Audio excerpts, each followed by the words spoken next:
பறந்துட்டு இருந்துச்சு. அப்போ ராணிக்காகமும் காளிக்காகமும் ரெடியாக இருந்தாங்க. தன்னோட கையில் ஒரு நெட்டு வச்சுருந்தாங்க. அதை வச்சு எப்படியாவது அந்த தன்வியை பிடிச்சிடலான்னு சொல்லி பிளான் பண்ணாங்க. சொன்ன மாதிரியே தன்வி குருவியும் மாட்டிக்கிச்சு. அந்த காளிக்காக சொல்லிச்சு, இங்க பாரு தன்வி குருவி, இனிமே உன்னோட வீடு அது என்னோட வீடு அப்படின்னு சொல்லி அங்கேயே தங்க ஆரம்பிச்சிட்டாங்க. இதை பார்த்துக்கிட்டு இருந்த அக்கம் பக்கத்தினர் நினைச்சாங்க, என்ன இந்த தன்வி குருவி வெளியே ஆளே வரலையே, இல்லைன்னா நம்மளை பார்க்கறதுக்காக வந்திருக்குமே அப்படின்னு சொல்லி கதவை தட்ட ஆரம்பிச்சாங்க.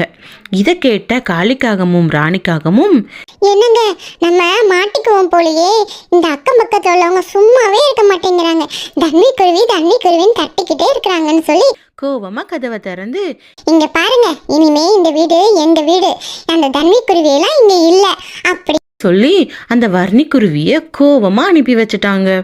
இது சந்தேகப்பட்ட வர்ணிக்குருவியும் பறந்து போய் நம்ம